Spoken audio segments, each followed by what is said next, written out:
Hello, UAW Region 9A family. We're now 2 years into our mission to reform the UAW from a top-down union into a fighting force that puts the membership first. Today, I want to update you on the work we have done and where we are going. As the UAW, we have only one priority: to build worker power across sectors so that our membership can win economic and social justice. That has meant putting the power in your hands. In Region 9A, we have set out to make our union an example, to achieve record contracts, to organize thousands of non-union workers, and build political power for the working class, from the northernmost part of our region in Maine to Puerto Rico. This work is not easy. It takes a massive commitment from everyone, from local and international leaders to our staff. But no one is more important than the membership. You, the membership, are the motor that moves our union forward. Our job is to give you the tools and support necessary to win. There's a lot at stake in 2025, at the bargaining table, in the political halls of power, and out on the streets. That is why our theme for the year is to fight for our future.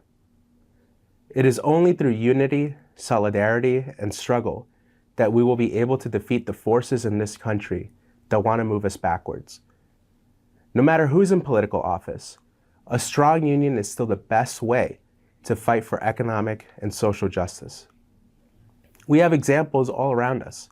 I want to shout out the proud and mighty membership of UAW Local 2179, who struck the Strand bookstore for the first time in 30 years before the holidays. Management expected us to settle for wages barely above minimum wage, and instead, we fought back and won an incredible $5.90 per hour raise over the next 3 years. Winning this strike, which is never a guarantee, took a total team effort by the local, the region, the workers on the bargaining committee, and most importantly, the membership, who demanded more. What the workers at the Strand did was not unique to their sector, their company, or their membership. Our members understood their leverage over the company. During the peak holiday season, the company could not run without them, and hundreds, if not thousands of customers, when push came to shove, would respect the picket line and refuse to buy books. The Strand members were right. Management folded within 3 days. This is how we win in every sector and at every workplace. Over the next year, we'll be hard at work fighting alongside you in your struggles for record contracts. I want to highlight a few of them today. 2025 is a big year for our locals in Connecticut, with many major contracts expiring for 2,000 submarine designers with Local 571, the Marine Draftsmen Association, 200 members at Colt Firearms in Local 376, and over 300 members at Local 379 Cummins Jacob Vehicle Systems. Locals 571, 376, and 379 are some of our region's oldest and proudest locals. They do the work that makes these companies profitable. With the momentum across manufacturing in IPS, in aerospace, General Dynamics, and heavy truck, we're going to make sure that here in Region 9A, we also get every dollar, nickel, and dime owed to our members. And where tiers continue to exist, we plan to bring them down so that these jobs are good jobs for generations to come. The members of Local 2377, the City of Stamford municipal workers, will also be returning to the table to protect their pensions, and they will need all of our support. In a country that has completely abandoned the notion of retirement security, fights like the ones that the Stamford municipal workers are taking on are existential.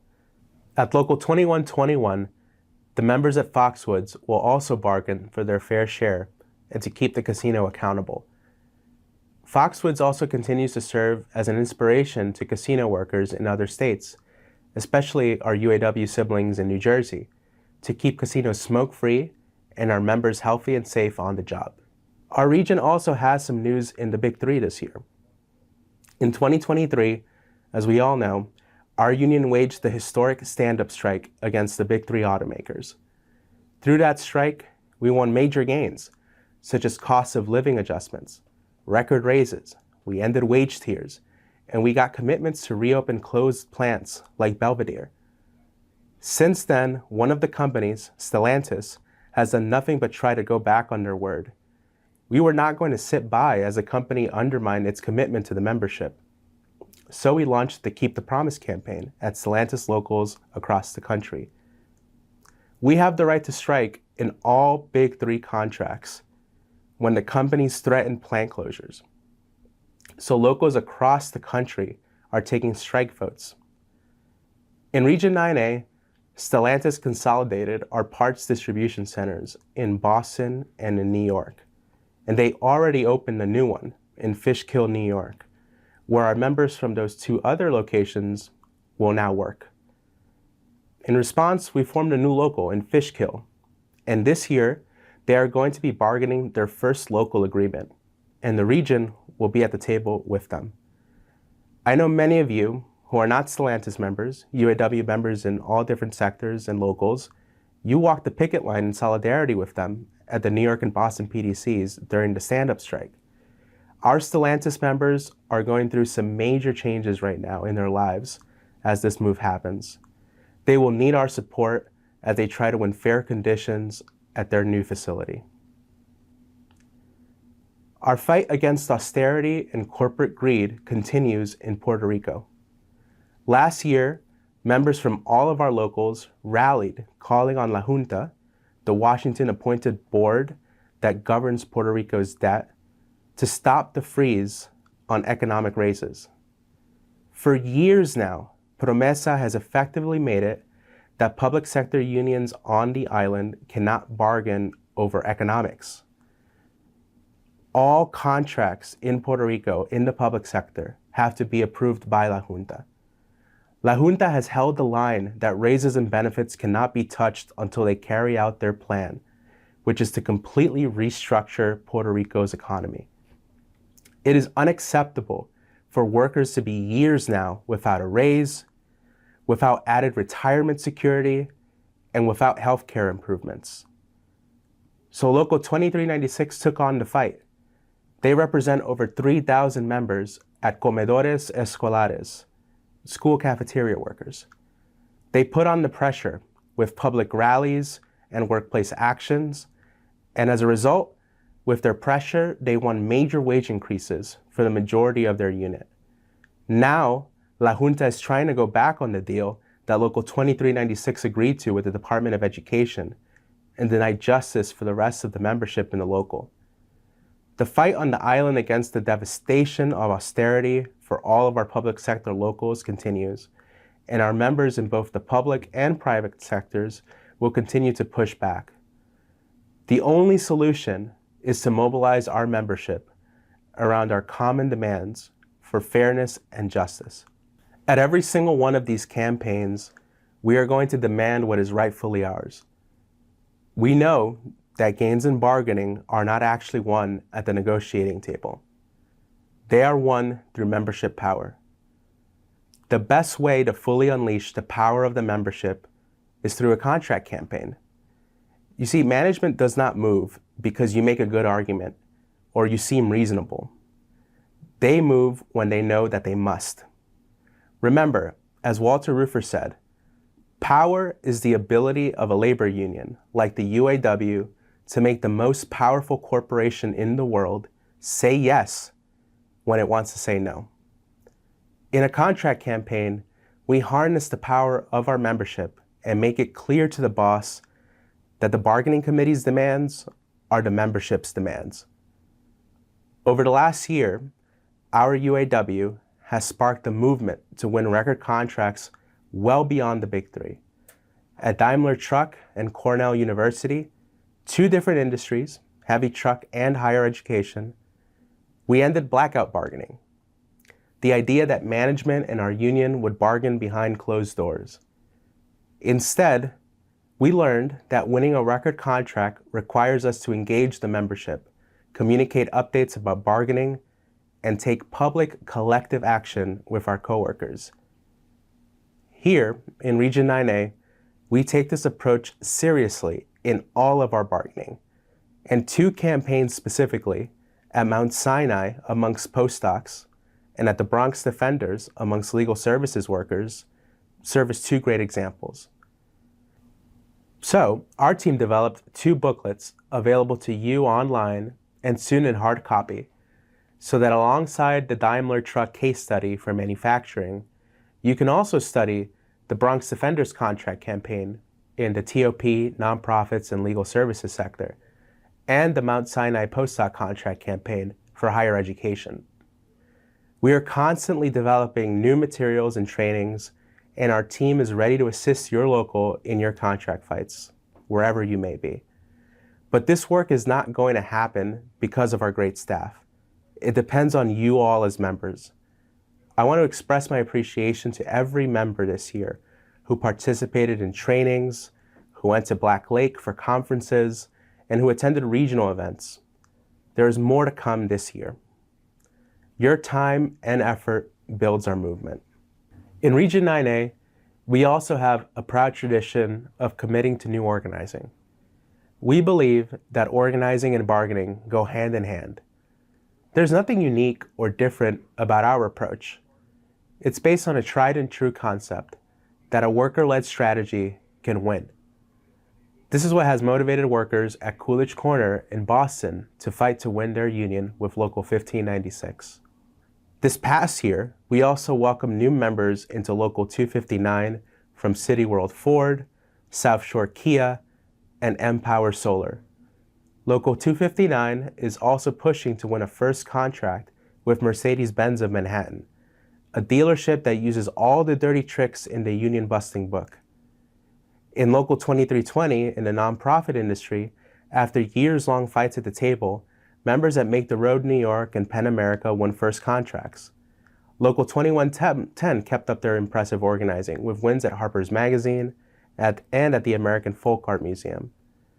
Over at Local 2325, more than 200 legal services workers joined the UAW in 2024 at organizations such as CAMBA, the Vera Institute, ALDEF, Empire Justice Center, Schenectady Public Defenders, and A Better Balance.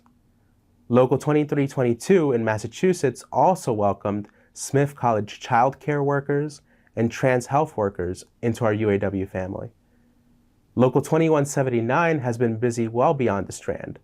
Over the past 2 years, the local has started receiving calls from workers at movie theaters such as Alamo Drafthouse, Cinema Village, and Nighthawk, and have now won elections at every single one of these, with more coming. In 2024 alone, over 3,800 faculty, staff, postdocs, researchers, and student workers in higher education voted to join the UAW in Region 9A. Among postdocs and researchers, following the precedent-setting postdoc contract at Mount Sinai and an election victory at Weill Cornell in 2023, we won elections at Einstein and Rockefeller, and with postdocs and researchers at Harvard. In faculty organizing, faculty at Wellesley College, contract faculty at NYU, lecturers and instructors at Harvard, and faculty and staff at New York Film Academy all won their unions. Student worker unions kept their momentum up, with grad workers at the University of Vermont and University of New Hampshire winning elections in the public sector. And the student workers at Mount Sinai won a landslide election. Resident assistants at Worcester Polytechnic Institute and at NYU also joined the UAW family this year after successfully organizing. Between our organizing triumphs in 2023 and 2024, we are now working on 18 first contract campaigns in higher education, representing nearly 18,000 new UAW members. This year, we will also be bargaining key successor agreements at University of Massachusetts campuses with Locals 1596 and 2322, and at Harvard and Columbia with Locals 5118 and 2710. Winning a contract at every single one of these organizing drives and continuing to build power through successor contract campaigns is our top priority of the year in the higher education sector. These contracts will establish new standards in pay, benefits, and protections against workplace harassment and discrimination. Our historic organizing pace has mostly concentrated in higher education, but also in industries such as museums and cultural institutions, auto dealerships, movie theaters, legal services, and nonprofits. But the truth is, there is no reason we cannot organize in every industry we represent, whether it's IPS or General Dynamics to gaming and beyond. President Shawn Fain says all the time that density is destiny. What he means by that is that you can only defend the standards you achieve and maintain the membership you have through organizing in your industry. If we don't organize density, then we allow the companies to whipsaw us, and eventually the boss does things like force concessions on us and even threaten to get rid of the bargaining unit altogether through legal tricks and things such as plant closures. The way to fight back as a union is to do two things. We take on the boss we have right now through our existing contracts. And second, we commit to organizing the unorganized so that they can't pit us against each other. Last year's successful strikes at MFJ in legal services, at Mass MoCA in the museum industry, and at the New School student workers in higher ed are a testament that the density we have organized in these key sectors in our region raises standards for all workers, as long as we're willing to fight. There is no better example in our region of density being destiny in the past 5 years than Local 2325 in New York, which has done inspiring work organizing the major public defender and legal service organizations in the city. Local 2325 has a vision for transformational change for both our members and the clients, poor and working class New Yorkers that they represent in the courts every single day. Legal services workers are underpaid and overworked, and they do not have the same pathways to career stability and retirement security that the DAs have. In a city that fails working people in its budget year after year, this sectoral bargaining campaign is as essential as ever.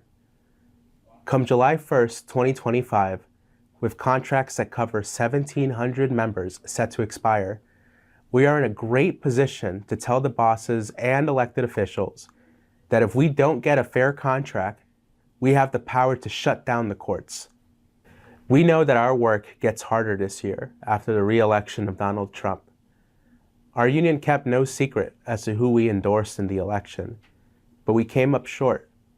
So many of our members in 9A knocked on doors, called and texted fellow members, and traveled to Pennsylvania to canvass during the election. The UAW's election organizing operation in 2024 was our most impressive one in decades. We talked to our members about the facts and about the issues that matter to us most: healthcare, retirement, free trade and job security, renegotiating NAFTA. But we must be honest, the Democratic Party did not run on our issues. Their campaign plan was to sway wealthy and suburban voters away from the Republicans to the Democrats, instead of speaking to the majority of the country's voters, the working class. This strategy did not work. Elections have consequences, especially for the working class. Last month, despite pressure from the UAW and other unions, the still Democratic majority Senate failed to protect a pro-labor majority on the National Labor Relations Board. Trump and Project 2025 made it clear that they intend to weaken the NLRB. These changes will impact all workers' ability to enforce our already weak labor laws. In higher ed, for example, the struggle for student worker recognition has long been a political one. Student workers have organized in massive numbers since 2021 after the Columbia decision of 2016 at the NLRB enshrined collective bargaining rights for student workers at all private institutions. The Columbia decision survived through the previous Trump administration, and it did so in large part because the UAW and other unions did not pursue election petitions or file unfair labor practice charges with the NLRB during Trump's first term. Instead, we got creative, and we stopped the Trump board from issuing a new decision. The problem is, higher ed institutions will use the next 4 years as their opportunity to slow down organizing momentum on campuses, and they will look to strip workers of collective bargaining rights if they can, but we will not let them. The NLRB has never been the source of our power. Our membership is. The Obama and Biden NLRBs helped create better conditions for organizing, which we took advantage of, as we should have. But it is worker power, not the law, nor politicians, that make transformative, lasting change. The White House does not decide whether we are a union or not. We do, through our power. And there's a huge difference between 2016 and today, in 2025. Back then, we did not have nearly the density in academic labor that we have now.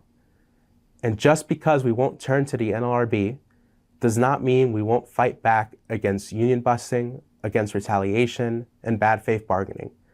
It will be more important to do so now than ever before. We have to think about the election's impact on all of our sectors. What is the labor movement about in politics? Is it simply about making endorsements so that we have friends in office? Is it about making statements on every single issue? Is it about having the right or correct political opinion? It's none of those things. Of course we make endorsements. Of course we speak out on critical issues.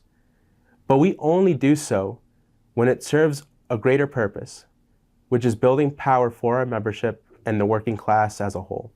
Only a strong labor movement can fight to reopen closed plants and demand a change to our disastrous free trade policies that cost us millions of union jobs. And it's only a strong labor movement that can keep protecting and expanding our social and civil rights, whether it's reproductive justice to freedom of speech, which are both working class issues. In Region 9A, we believe it is our responsibility to lead politically. That is why we elected our very own member from Local 2110, Claire Valdez, to the New York State Assembly, where she will be a working class champion. We were almost successful in sending Evan Mackay to the Massachusetts State Legislature, but we fell 40 votes short of pulling off an upset. Having our own members backed by our union in office is the best way to assure that we are building a new generation of political leaders of and for the working class. But you do not have to run for office to advance the movement. Locals can take on specific issues that affect your workplace and your community, and we can help you build campaigns out of them. Let's take Local 259, for instance. Dealerships and the auto manufacturers have been screwing over our auto techs for years for vehicles under warranty. After years of consistent pressure from the UAW in a joint effort from Region 9A and Region 9, but led by the local, we finally got a breakthrough for warranty justice in our state. This past session in New York State, Governor Hochul signed the warranty tech bill that raises our members' pay by up to $30,000 a year. This year, we have a great test in the New York City mayoral race. Our union has already taken a bold step early in the process, before many unions have. We embraced ranked choice voting to make it clear that New York should have a pro-labor, pro-UAW champion as its next mayor. We are asking members not to rank Eric Adams and to reject his corrupt, pro-company, anti-worker administration. Instead, we want you to rank 3 of our greatest advocates in city and state government: Brad Lander, Jessica Ramos, and Zoran Mamdani. Our members have been crushed by the Adams administration over the last 4 years. Rents have skyrocketed, cuts to 3K, libraries, and other services have harmed our members and all working class New York families. Our New York CAP Council made this endorsement after a 2-month-long endorsement process, where members and leaders deliberated. They created a framework for what to look for in a mayor.